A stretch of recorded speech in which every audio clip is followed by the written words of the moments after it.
In the rain-soaked underbelly of Seattle's Pioneer Square, where the city's glittering skyline gave way to crumbling brick buildings and shadowed alleys, life was a relentless grind for the forgotten. It was late March 2023, and the neighborhood, infamous for its homeless encampments and drug-riddled streets, was no place for the weak.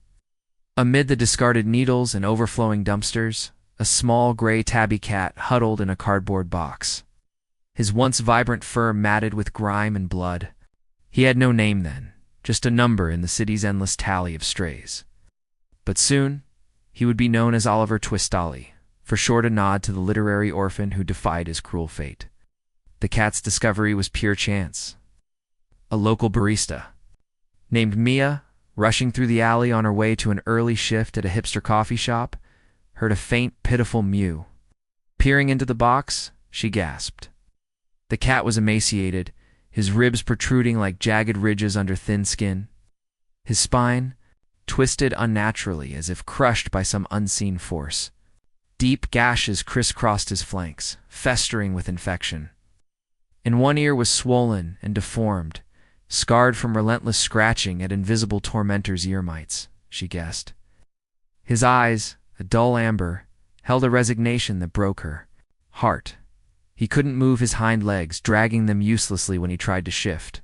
Mia, an animal lover with a soft spot for underdogs, couldn't walk away.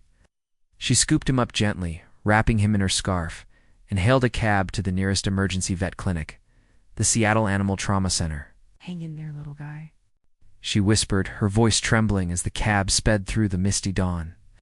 The vet team, led by Dr. Harlan Reed, a grizzled veteran with decades in rescue, took one look and knew it was dire. "This one's been through hell," Dr. Reed muttered, gloved hands probing carefully. The examination revealed a horror story. Ollie was barely 6 months old, yet his body told of unimaginable abuse. Starvation had whittled him down to skin and bones. His spine was fractured in multiple places, likely from being hit by a car or kicked by a cruel human. The vertebrae had begun fusing abnormally, restricting his neck movement to a painful tilt. Infected lacerations suggested an attack by a larger predator, perhaps a stray dog or raccoon scavenging in the alleys. Worst of all, a severe ear mite. Infestation had caused him to claw at his ear until it cauliflowered into a permanent knot of scar tissue. Ow. They hooked him up to II fluids, cleaned his wounds, and administered antibiotics. But the prognosis was grim. He's in constant pain. Dr. Reed said, "We can stabilize him, but long-term, this kitty might never walk again." From there, Allie was transferred to the Puget Sound Animal Shelter, a underfunded haven run by passionate but overworked staff. For the next 2 weeks, they monitored him closely. He ate sporadically, his spirit flickering like a dying candle. Potential adopters came and went, a kind elderly woman, family with kids, but each backed out upon hearing the litany of needs. Daily meds, physical therapy, possible surgery. One couple even took him home for a trial, but returned him after 3 days, citing the mess of his incontinence and the cost of vet bills. "We can't handle it," they said apologetically. The shelter staff, hearts heavy, made the toughest call. Allie's quality of life was deteriorating. He stopped grooming himself. His mews turned to silence. Euthanasia was scheduled for April 15th. "It's merciful," the director sighed. But in those final days, Ollie seemed to sense his end. He refused. Food, curled into a ball, his eyes vacant, was as if the world had beaten the fight out of him. Elena Vargas was no stranger to heartbreak.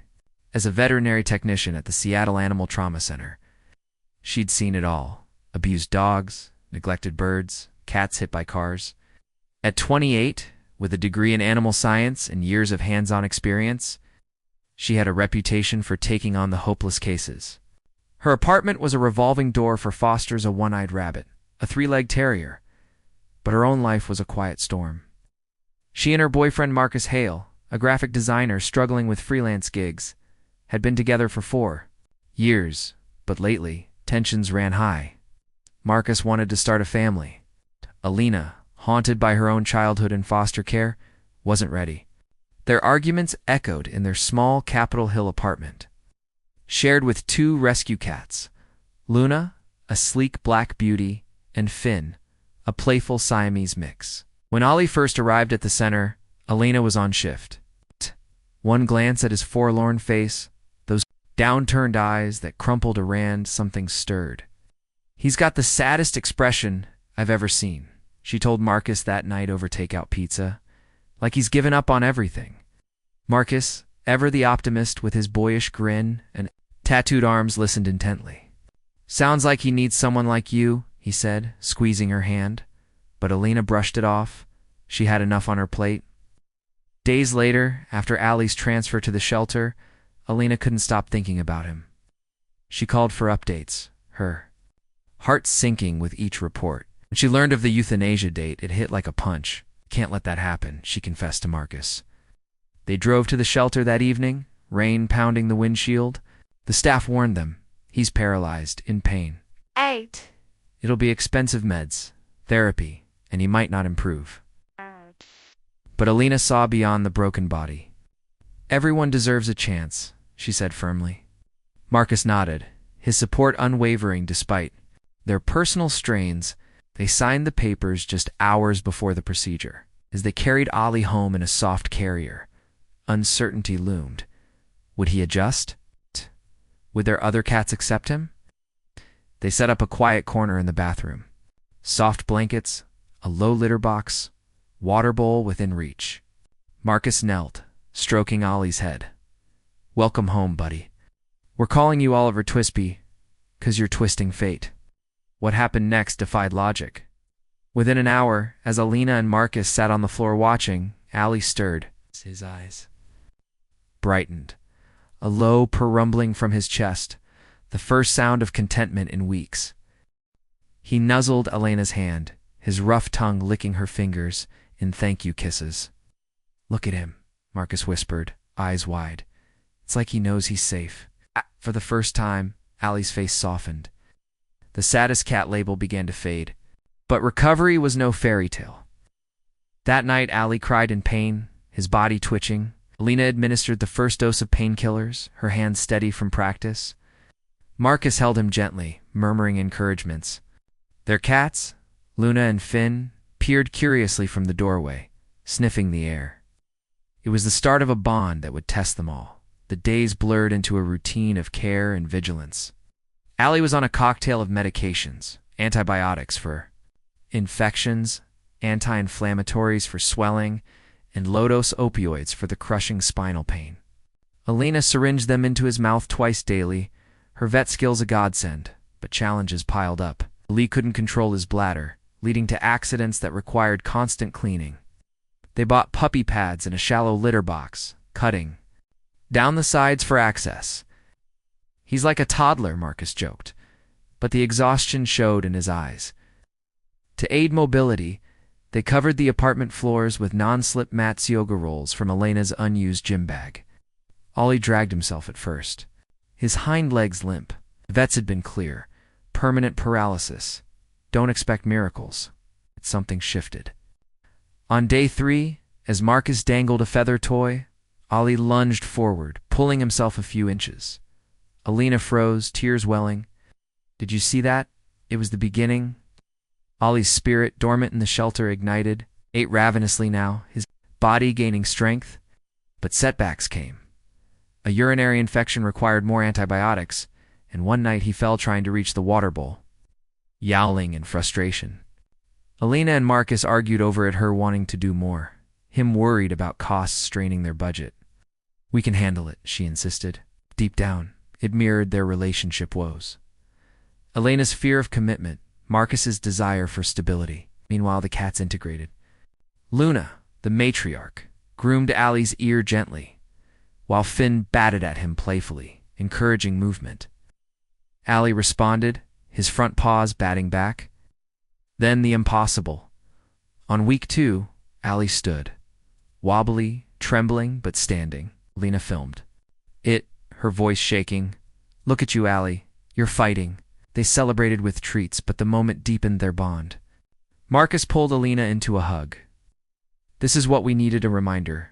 We're in this together." As Ollie progressed, so did the couple's story. Lena shared updates on a private Instagram, but friends urged her to go public. His story could inspire others, one said. Reluctant at first, she posted a before-after photo, shelter despair versus home hope. But so did trolls questioning their motives. It added tension. Marcus defended her online, strengthening their resolve.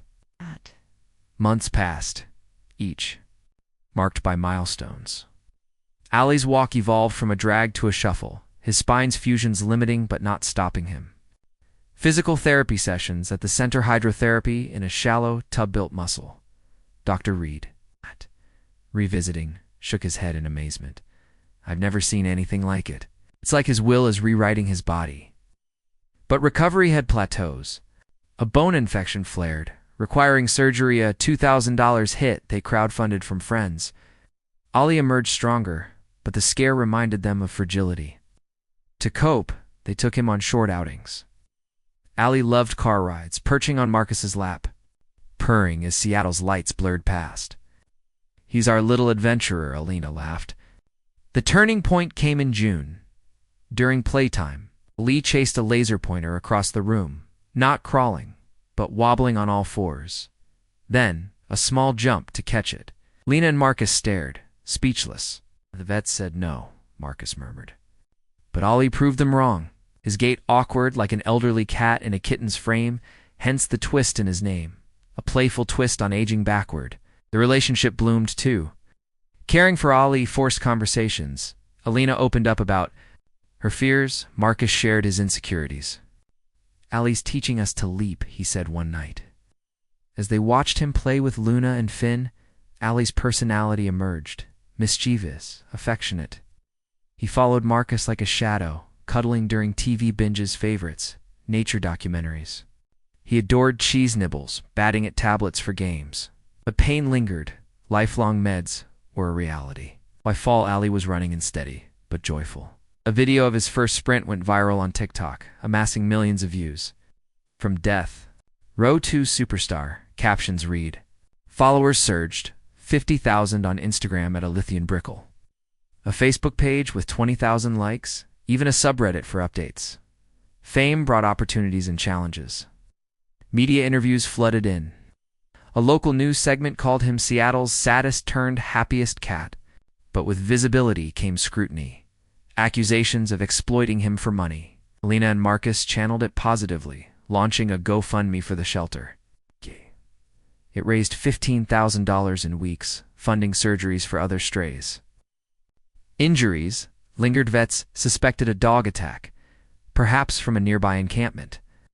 Elena investigated quietly, partnering with local animal control to educate on strays. It added depth, a subplot where they confront a negligent owner, leading to a community cleanup event. As Ollie turned 2, he was thriving, jumping onto low furniture, chasing siblings, enjoying park leashes. His sad face remained crumpled.